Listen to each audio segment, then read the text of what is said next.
வணக்கம். நம்ம இன்னைக்கு போஸ்ட் மார்க்கெட் ரிப்போர்ட்டையும் நாளைக்கு மார்க்கெட் எப்படி இருக்கலாம் அப்படிங்கிற ரிவ்யூவும் பார்த்துடலாங்க. இன்னைக்கு நம்ம கொடுத்திருந்த வேல்யூ படி நீங்க சப்போர்ட் அண்ட் ரெசிஸ்டன்ஸ் வரைஞ்சிருந்தீங்க அப்படின்னா இதுதான் உங்களுக்கு கிடைச்சிருக்கும். இன்னைக்கு மார்க்கெட்ல என்ன நடந்திருக்கு அப்படின்னு பாத்தீங்கன்னா, ஓபன் ஆன பிரைஸ்ல இருந்து மார்க்கெட் பையபிள் இருந்து ரெசிஸ்டன்ஸ் ஒன்று போனார், அவ்வளவுதான் மார்க்கெட்டு. சுத்தமா அதுக்கப்புறம் இந்த வேல்யூக்கு அப்புறம் பெரிய அளவுல மொமெண்டம் அப்படிங்கிற அளவுல ஒன்றும் இல்லை. பார்த்துருப்பீங்க, பெரிய ஒரே ரேஞ்ச் பவுண்டா இருந்திருக்கும். நீங்க அப்பவே கொஞ்சம் கொஞ்சம் அந்த ஆக்டிவ் கான்ட்ராக்ட் செக் பண்ணிருந்தீங்கன்னா கூட ஓரளவுக்கு உங்களுக்கு கிளாரிட்டி இருந்திருக்கும். ஃபர்ஸ்ட் மார்க்கெட் ஓப்பன் ஆகி 9:30 சம்திங் வந்து 25,600 கால் வந்து மேல இருந்திருப்பாரு. அதே வந்து கீழே இருந்தவர் வந்து பாத்தீங்கன்னா 25,500 புட் இருந்திருப்பாரு. ஸோ இது வந்து என்ன இண்டிகேட் பண்ணியிருக்கும் அப்படின்னா, மார்க்கெட் வந்து ஹெட்ஜ் இருக்கிறதுனால டபுள் சைடு மொமெண்டம் இருக்கும்னு காமிச்சிருப்பாங்க. ஆனா ஃபிராக்ஷன் ஒரு 11 ஓ கிளாக் இருக்கும்போதே வந்து ஆக்டிவ் கான்ட்ராக்ட்ஸ் மாறி இருக்கும். எகெயின் வந்து பாத்தீங்கன்னா 25,600 கால் அண்ட் புட்டு தான் இருந்திருப்பாங்க. இதுதான் கடைசி வரைக்கும் இருந்திருப்பாங்க. அதனால மார்க்கெட் இது வந்து பேரேஜ் அப்படிங்கிறது இண்டிகேட் பண்ணுது. இதுபடி மார்க்கெட் என்ன நடக்கும் வாய்ப்பு அப்படின்னா சைட்வேஸ்ல தான் இருக்குங்க. ஸோ போத் ப்ரீமியம் வந்து டிகே தான் நடந்திருக்கும், பார்த்துருப்பீங்க. ஸோ இது அப்பப்போ நீங்க வந்து கொஞ்சம் செக் பண்ணிக்கோங்க ட்ரேட் இனிஷியேட் பண்ணும்போது. ஆனா இத ஃப்ரைடே நீங்க மீட் பண்ணிருந்தீங்க அப்படின்னா ஃபுல்லா வந்து புட் சைடு இருக்குன்னு நினைச்சிட்டு மல்டிபிள் எட்ஜ்னு நினைச்சிருப்பீங்க. அதனாலதான் நான் வந்து பிளைண்டா அதை பார்க்காதீங்க. புட் இருக்கு அப்படின்னா புட்டை ரைட் பண்ணியிருக்காங்களா செல் பண்ணியிருக்காங்களான்னு உங்களுக்கு தெரியாது. ட்ரெண்டை நோக்கி தான் நீங்க அதை டிசைட் பண்ணணும், புரியுதுங்களா? அதுக்கப்புறம் ஆட்டோமேட்டிக்கா அது மாறி இருக்கும். ஸோ ஜஸ்ட் ஒரு 9:30க்கு பாருங்க மார்க்கெட் என்ன சைடு போயிட்டு இருக்கு அப்படிங்கறத தெரிஞ்சுக்கிட்டு எகெயின் வந்து ஒரு டைம் விசிட் பண்ணுங்க, போதும். எல்லா நேரமும் ஆக்டிவ் கான்ட்ராக்ட்ஸ் பார்த்துக்கிட்டே ட்ரேட் பண்ணணுங்கிற அவசியம் இல்லை. இருந்தாலும் மார்க்கெட் என்ன பண்ணுது என்ன நடக்குது அப்படிங்கறத கிளியரா நீங்க வந்து ஒரு செக் பண்ணிக்கோங்க, சரிங்களா? நம்ம எப்பவுமே சொல்றதுதான், மார்க்கெட்டை யாரு சொன்னாலும் ஏத்துக்காதீங்க, நீங்களா ஓனா அனலைஸ் பண்ண மட்டும் கத்துக்கோங்க, சரிங்களா? நான் இப்போ 75 மினிட்ஸ் கேண்டில்ல நான் உங்களுக்கு வந்து சேஞ்ச் பண்ணியிருக்கேன். இதப்படி மார்க்கெட் பார்த்தீங்க அப்படின்னா நீங்க இந்த இடத்துல ஒரு லைன் டிரா பண்ணீங்க அப்படின்னா கிளியரா தெரியும்.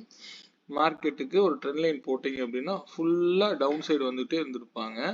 பர்டிகுலரா நேத்தும் இன்னைக்கும் மட்டும் பார்த்தீங்க அப்படின்னா, சாரி ஃப்ரைடேவும் இன்னைக்கு மட்டும் பார்த்தீங்க அப்படின்னா ஒரு அப் ட்ரெண்டுக்கு போன மாதிரி காமிக்கிறாங்க.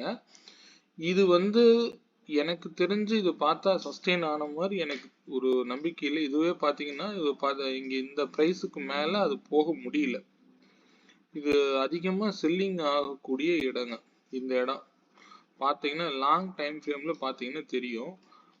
அது அடிக்கடி வந்து அந்த இடத்துல செல்லிங் தான் ட்ரிகர் ஆயிருக்குங்க, இப்போ பர்டிகுலரா ஆயிருக்கக்கூடிய இடத்துல. ஸோ அதனால வந்து நம்ம செல்லிங் ஆகணும் அப்படிங்கிற அவசியம் இல்லை. இருந்தாலும் நீங்க மார்க்கெட்ல இங்க பாத்தீங்கன்னா தெரியும், இந்த இடம் பாத்தீங்கன்னா செல்லிங் ட்ரிகர் ஆகக்கூடிய இடம் 25,625 அப்படிங்கிறது ஒரு செல்லிங் ட்ரிகர் ஆகிற இடம். மார்க்கெட்டு அதுக்கு மேல போக முடியல. அதுலயும் இன்னைக்கு பாத்தீங்க அப்படின்னா சுத்தமா வால்யூமே கிடையாது. எந்த சைடு போயிருந்தீங்கனாலுமே வந்து மார்க்கெட் வந்து பெருசா மூவே ஆயிருக்காது, பாத்தீங்கன்னா தெரிஞ்சிருக்கும். ஸோ இதை நீங்க வந்து ட்ரெண்ட் லைன் போடுறத பத்தி ஒரு சின்ன ஒரு இதுக்கு, பட் அதெல்லாம் நான் பார்த்து ட்ரேட் பண்றது இல்லை. நமக்கு தேவை ஆப்ஷன் பிரீமியத்துல எப்படி கால்குலேஷன் இருக்கணும் அப்படிங்கிறது தான் எனக்கு முக்கியம். நான் இந்த trend line, price action, open interest இது மேல எல்லாம் எனக்கு நம்பிக்கை இல்லைங்க. நான் எது நடந்தாலும் சரி நம்மளுடைய ஸ்ட்ரைக் பிரைஸ் பிரீமியத்துல நடக்காம இங்க எதுவுமே நடக்க முடியாதுங்க. ஸோ அங்க பார்த்தாலே போதுமானது. அப்ப நம்ம ஸ்ட்ரைக் பிரைஸ் பிரீமியத்தை எப்படி கால்குலேஷன் உள்ள வச்சு பண்ணணும் அப்படிங்கிற விஷயம் நமக்கு தெரிஞ்சிருக்கணும். ஸோ இது தெரிஞ்சாலே போதுமானதுங்க, சரிங்களா? பார்த்துக்கலாம். ஆனா இது வந்து பாத்தீங்கன்னா இது போயிட்டு ஆக்சுவலா அந்த லாஸ்ட் 2 கேண்டில்ஸ் வந்து நெகட்டிவ், இதுக்கு மேல போன மாதிரி காமிக்கல. பார்ப்போம் நாளைக்கு மார்க்கெட் எப்படி இருக்கலாம் அப்படிங்கிறத. இன்னைக்கு வேல்யூஸ் செக் பண்ணிடலாங்க.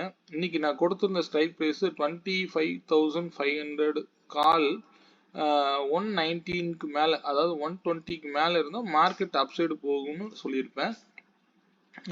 இங்க நிறைய கன்ஃபியூஷன் நடந்திருக்கும். இதுல எல்லாம் எப்படி மேல வந்திருப்பீங்க அப்படின்னு எனக்கு தெரியலை. புரியுதுங்களா? இது எல்லாம் வந்து நிறைய இப்படிதான் கன்ஃபியூஸ் பண்ணி தான் மேல கொண்டு போவாங்க. இதுக்கெல்லாம் வந்து நம்ம எப்படி கிளாரிட்டி எடுக்கலாம் அப்படின்னா, நம்ம வந்து ஆக்டிவ் கான்ட்ராக்ட்ஸ் செக் பண்ணுங்க. ரெண்டாவது, இது எத்தனை முறை வந்தாலும் இதை நீங்க 3 மினிட்ஸ்ல பாத்தீங்கன்னா கிளாரிட்டி வந்து எங்க எடுத்திருக்குங்க பாருங்க. இந்த இடத்துல ஃபேக் பிரேக் அவுட் கொடுத்து க்ளோஸ் வச்சு அழகா கீழே இறக்கியிருக்காங்க. ஸோ இங்க ஆப்போசிட்ல பாத்தீங்கன்னாலும் அதே மாதிரி கால் சைடு கிளியரா அப்படியே மேல க்ளோஸ் வைக்கிறாங்க. இந்த இடம் தான் நம்ம என்டர் ஆயிருக்கணும். அப்படிலாம் நம்ம வந்து போஸ்ட் மார்க்கெட்டை வச்சு பேச முடியாது. ஆனால் இது நம்ம இதுல வந்து எப்படி எடுத்திருக்கலாம் அப்படிங்கறது இந்த இடத்துலயே வந்து கிளாரிட்டி இருக்கும். இந்த கேண்டிலையோ அதே போல இந்த கேண்டில் தான் வந்து இதெல்லாம் கன்ஃபார்மா நீங்க தெரிஞ்சுக்கணும். புரியுதுங்களா? இது ஏன் இந்த இடத்துல இந்த 2 கேண்டில் மட்டும் பர்டிகுலரா சொல்றேங்கிறது உங்களுக்கு புரியும் நம்புறேன். ஏன்னா நம்ம ஸ்டூடெண்ட்ஸ் இதுல தான் வந்து என்டர் ஆயிருப்பாங்க. இந்த கன்ஃபர்மேஷனை எடுத்து தான் நீங்க இங்க என்டர் ஆயிருக்கணும். புரியுதுங்களா? அதர்வைஸ் வந்து நீங்க வேற எதுவுமே இதுல பார்க்க கூடாது. ஃபேக் பிரேக் அவுட் கொடுக்குது அப்படின்னு நம்ப கூடாது. புரியுதுங்களா? அப்படியே இல்லைனாலும் இந்த கேண்டில் கவனிங்க. இது என்ன பண்ணுது? அதே போல இந்த கேண்டில் கவனிங்க. புரியுதுங்களா? இந்த 2 கேண்டில் தான் வந்து information and confirmation candles. So இதுக்கப்புறம் நீங்க என்டர் ஆனீங்கனாலும் 176 வரைக்கும் தாராளமா நீங்க ஹோல்டு பண்ணிருக்கலாம். புரியுதுங்களா? எத்தனை முறை வந்தாலும் ஆனா அந்த வேல்யூஸ்க்கு என்ன மதிப்புங்கிறது உங்களுக்கு தெரியும். இந்த 136 ரூபாய்க்கு வரும்போது மார்க்கெட்டு எவ்வளவு அழகா கொண்டு போய் 176 கொண்டு போய் விடுறாரு. பார்த்தாலே தெரியும். கிளாரிட்டியோட உங்களுக்கு புரியும் நம்புறேன். அதே போல இந்த ஒரு கன்ஃபர்மேஷன் பாருங்க, கவனிங்க. இது பாருங்க, இந்த லோ கிட்ட போய் அவர் வந்து டெஸ்ட் பண்றாரே தவிர க்ளோஸ் வைக்க கிடையாது. இந்த இடத்த நீங்க கண்டுபிடிச்சீங்கனாலும் கூட போதுமானது. புரியுதுங்களா? ஏன் இந்த இடத்துல டெஸ்ட் பண்றது வேற, சஸ்டெயின் பண்றது அப்படிங்கிறது வேற.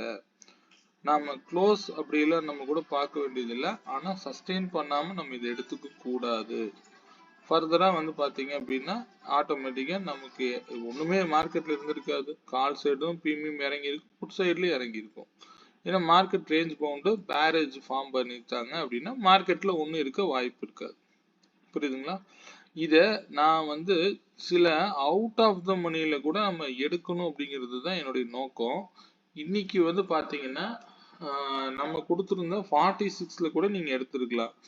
25,500னா 650 கால் எடுத்தீங்க அப்படின்னாலுமே அவரு போன பிரைஸ் எங்க அப்படின்னு பாத்தீங்க அப்படின்னா கிட்டத்தட்ட அவர் வந்து கிட்டத்தட்ட 46ல இருந்து தான் போயிருக்கணுங்க.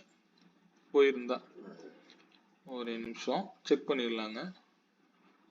25,650 கால்.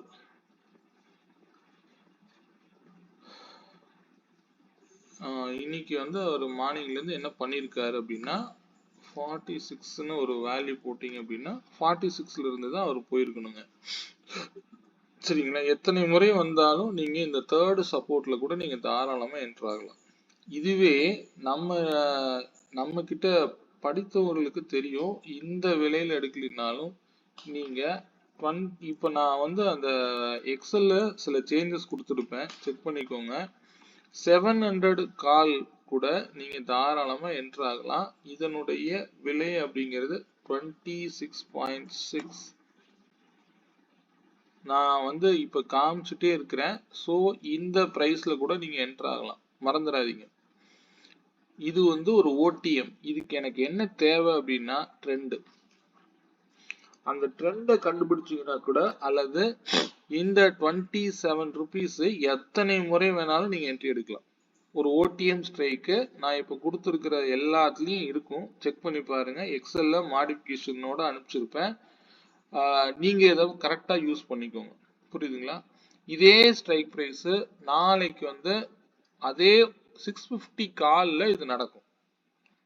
புரியுதுங்களா? இன்னைக்கு 650 கால் 46ல என்ட்ரி ஆகி போயிருக்காருன்னா நாளைக்கு இதே 150 பாயிண்ட்ஸ் வந்து 27 rupeesல என்ட்ரி எடுத்து நம்மளுடைய 46 வரைக்கும் தாராளமா போயிருப்பார். புரியுதுங்களா? ஏன் இந்த பிரைஸ் வந்து ஆக்ட் ஆகணும்? புரியுதுங்களா? இதை நீங்க செக் பண்ணிக்கோங்க, மறந்துடாதீங்க. இது வந்து நாளைக்கு வரக்கூடிய எக்ஸ்பைரியை நான் முன்கூட்டியே சொல்லிட்டேன். நாளைக்கு 650, அதாவது கால் சைடு ட்ரெண்டா புட் சைடு ட்ரெண்டான்னு பாருங்க. அப்போ ட்ரெண்ட் யாரா இருக்காங்களோ அந்த ட்ரெண்டு கூட ஒரு ஓடிஎம் ஸ்ட்ரைக்ல கூட நீங்க என்டர் ஆகுங்க. ஏன்னா இன்னைக்கு ட்ரேட் பண்றவங்க நம்ம 100 ரூபாய்ன்னு 120 ரூபாயில நீங்க வாங்குங்க அப்படின்னு சொல்றதை விட, ஏன்னா எல்லாரும் பயம், ஏன்னா வாலட்டிலிட்டியில ஒரு 10 பாயிண்ட் அப்படிங்கிறது எனக்கு ஈஸியா ஸ்டாப் லாஸ் ஹண்ட் ஆயிருது அப்படிங்கிறதுனால ஒரு பயம். ஆனா இவங்க எல்லாம் வந்து 6 பாயிண்ட்ல தாராளமா அடிக்கவே அடிக்க மாட்டாங்க. புரியுதுங்களா? ஸோ இந்த ப்ரைஸை கூட நீங்க கன்ஃபர்மேஷனை வச்சு தாராளமா போகலாம்.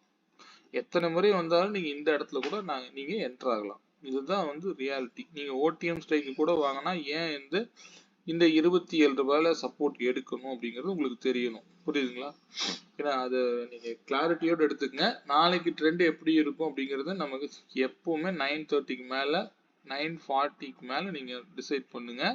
அப்போ யாரு ட்ரெண்டா இருக்காங்களோ அவங்களோட ஓடிஎம் ஸ்ட்ரைக்கு கூட நீங்க ட்ரேட் பண்ணணும். ஆப்போசிட்ல இதே 26 ருபீஸ்க்கு வருவாரு அப்படின்னு உங்களுக்கு தெரியணும். இந்த 26க்கு ஆப்போசிட்ல அவர் வர வரைக்கும் நீங்க வேடிக்கை பார்க்காதீங்க. போற ட்ரெண்ட்ல ஒரு ஓடிஎம்ல போய் என்ட்ரி எடுத்து பழகுங்க. புரியுதுங்களா? 100 ரூபாய்க்கு வாங்கி 140 ரூபாயில கொடுக்கறதும் ஒண்ணுதான், 27 ரூபாயில வாங்கி 40 ரூபாய்க்கு கொடுக்கறதும் ஒண்ணுதாங்க. புரியுதுங்களா? ரிஸ்க், அந்த பயம், ஃபியர் இல்லாம ட்ரேட் பண்ணுங்க. நான் எளிமையா உங்களுக்கு எப்படி கொண்டு வரணும் அப்படிங்கிறது தான், ப்ரெசென்ட் பண்ணணும் அப்படிங்கிறதுல தான் நான் முக்கியமா இருக்கேன். இது ஒரு ஓடிஎம் தான், இதுவும் ப்ராஃபிட் தரும்.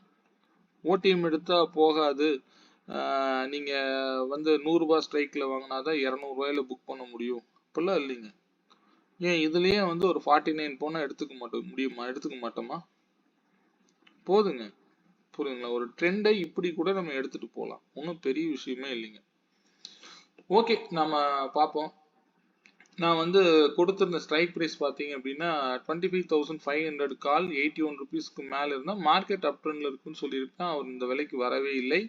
அவருடைய லோ வந்து 101 ரூபா தான் இன்னைக்கு லோ, ஃபர்ஸ்ட் கேண்டில் லோ மட்டும்தான். அதர்வைஸ் வந்து மார்க்கெட்டு மேலே தான் இருந்திருக்கும், பார்த்துருப்பீங்க. இந்த 156க்கு புட்டு வரவே இல்லை. சரிங்களா? இந்த ப்ரீமியம் வேண்டாம், நம்ம பார்த்துக்கலாம். நான் இந்த வேல்யூவே கொடுக்க கூடாதோன்னு யோசிக்கிறேன். சரி பார்ப்போம், ஏன்னா இது ட்ரெண்டுக்காக போடுறது தான். நீங்கள் ஆட்டோமேட்டிக்காக வந்து இது 81 ரூபாய்க்கு மேலே இருக்கிற வரைக்கும் மார்க்கெட் அப் ட்ரெண்ட்ல தான் இருக்குங்கிறது நீங்கள் தெரிஞ்சுக்கோங்க. அவ்வளோதான், போதுமானது. சரிங்களா? ஓகே, நாளை மார்க்கெட் எப்படி இருக்கலாம்னு ஒரு ரிவ்யூ பார்த்துடலாங்க. நாளைக்கு மார்க்கெட், இப்போ மார்க்கெட் என்ன ட்ரெண்ட்ல இருக்கு அப்படின்னு ஃபர்ஸ்ட் வந்து செக் பண்ணுங்க. எனக்கு தெரிஞ்சு இந்த ட்ரெண்ட் வந்து அப் ட்ரெண்ட் மாதிரி தெரியல. இது வந்து ஃபால்ஸ் பிரேக் அவுட் கொடுக்குற மாதிரி ஒரு தெரியுது. இருந்தாலும் இந்த மந்த் ஓப்பன் பிரைஸ் ஆன 25,696க்கு மேலே போனாதான் மார்க்கெட் அப் ட்ரெண்டு. அதர்வைஸ் அப்படி இல்லை அப்படின்னா இன்னைக்கு வச்சிருக்கக்கூடிய ஹை இருக்கு இல்லைங்களா, 653க்கு மேலே ஸ்ட்ராங் க்ளோஸ் கிடைச்சு இந்த 665 தாண்டினாதான் மார்க்கெட் அப் ட்ரெண்டா நம்ம எடுத்துக்கணுங்க. இங்க இருக்கக்கூடிய இத்தனை கேண்டில்ஸுமே வந்து பாத்தீங்க அப்படின்னா இதுல வந்து ஒரு கான்பிடென்ட்டா இன்னைக்கு வால்யூம்ல சுத்தமா கிடையாதுங்க. நீங்க மேல போயிருக்கும், நீங்க செக் பண்ணி பாத்தீங்கன்னா தெரியும். அதுல சுத்தமா எதுவுமே இல்லாம மார்க்கெட் மேல போயிட்டு இருக்குது. இது ஏத்துக்கிற மாதிரி தெரியல. ஒருவேளை நாளைக்கு மார்க்கெட்டு இந்த 598 வரும்போதும் கொஞ்சம் கேர்ஃபுல்லா இருங்க. அதர்வைஸ் வந்து மேலே அப்படியே போனாலும் ஹையை பிரேக் அவுட் கொடுத்தாங்கன்னா நீங்கள் அப் ட்ரெண்ட் போங்க. நம்ம எதையுமே வந்து பிளைண்டாக வந்து ட்ரெண்டு அப் ட்ரெண்டு டவுன் ட்ரெண்டுன்னு பார்க்கக்கூடாது. இது ஆக்சுவலாக வந்து ட்ரெண்ட் ரிவர்சல் தான் நடந்திருக்குங்க, பார்த்தாலே தெரியுது. பட் ஆனால் வந்து இந்த மாதம் எப்படி வந்தாலும் 25,305 வரைக்கும் வரலாம் அப்படிங்கிறது என்னுடைய எக்ஸ்பெக்டேஷன். ஆனால் வரணும் அப்படிங்கிற அவசியம் மார்க்கெட்டுக்கு இல்லை, ஏன்னா நான் மார்க்கெட்டை டிரைவ் பண்ணலை. நல்லா தெரிஞ்சுக்கோங்க, யார் சொன்னாலும் பிளைண்டா எடுத்துக்காதீங்க. பட் இங்க இண்டிகேஷன் வந்து அப்படி இல்லை. இது சரியான வால்யூமோட மேல பிரேக் அவுட் கொடுத்த மாதிரி தெரியல. அப்படி கொடுத்துருந்தாங்கன்னா இன்னைக்கே வந்து 696 வரைக்கும் தாராளமா போயிருக்கலாம், போகவில்லை. இதுக்கு மேல போய் ஸ்ட்ராங், இந்த மாதத்தினுடைய ஓப்பன் விலைக்கு மேல போய் ஸ்ட்ராங்கா க்ளோஸ் வச்சு திருப்பி மேல போய் ரீடெஸ்ட் எடுத்து மேல போனாதான் ஃபர்தர் அப் ட்ரெண்டுங்க. இது நல்லா புரிஞ்சுக்கோங்க. பட் நடக்கலாம், பட் நாளைக்கு கூட அது நடக்கலாம். நம்ம வந்து மார்க்கெட் எங்க போகுதோ அது கூட உள்ள போக கத்துக்கணுமே தவிர நம்ம வந்து மார்க்கெட்டை இல்ல நெகட்டிவா தான் போகும் அப்படின்னு சும்மா பிளைண்டா இந்த அசம்ஷனுக்கு நம்ம வர வேண்டாங்க. ஸோ 9:45க்கு அதை பார்த்துட்டு முடிவு பண்ணிக்கலாம். சரிங்களா? அதே மாதிரி நாளைக்கு மார்க்கெட்டுக்கு லெவல்ஸ் பார்த்தீங்கன்னா 39 பாயிண்ட்ஸ் வந்து நாளைக்கு ரேஞ்சுங்க. லாஸ்ட் எக்ஸ்பைரியிலையும் நான் இதே நம்பர்ஸ் தான் கொடுத்துருப்பேன். இதெல்லாம் ஏன் நடக்கணும் அப்படின்னு நீங்க உங்களுக்குள்ள ஒரு கேள்வி கேட்டுக்கோங்க. 39 பாயிண்ட்ஸ் வந்து நாளைக்கு ரேஞ்சு. மொத்தமா நீங்க போட்டீங்கன்னா கூட 120 பாயிண்ட் வருது.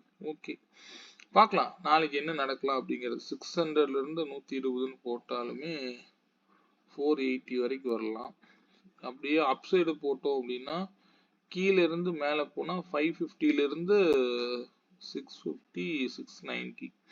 ஓகே, இந்த பிரைஸ்ல இருந்து கணக்கு வச்சுக்கோங்க. நாளைக்கு மார்க்கெட் எங்க ஓபன் ஆகுதோ, ஏன்னா நான் நியூட்ரலா ஓபன் ஆனாலுமே வந்து 39 பாயிண்ட்ஸ் கொஞ்சம் 940 வரைக்கும் என்ட்ரி எடுக்கிறத தவிர்த்துடுங்க. சரிங்களா?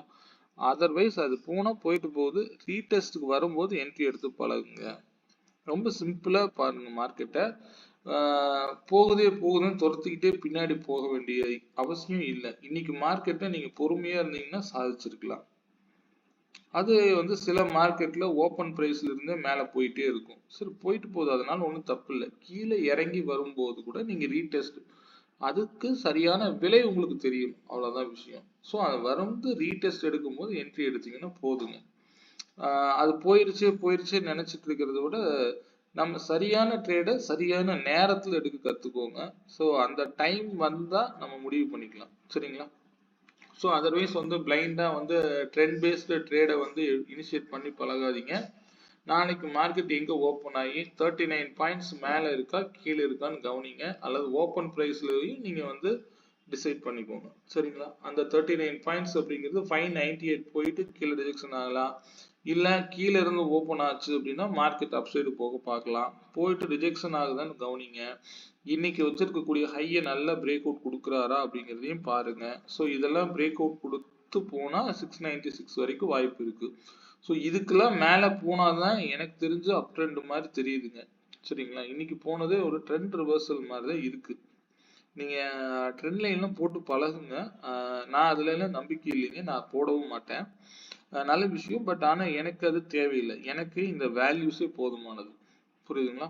எங்க போனீங்கன்னாலும் மேக்ஸ் வேல்யூ, இந்த வேல்யூவை நீங்க எடுக்க தெரிஞ்சுக்கிட்டீங்கனாலே போதுமானது. ட்ரேடை நம்ம இனிஷியேட் பண்ண தெரிஞ்சுக்கலாம். புரியுதுங்களா?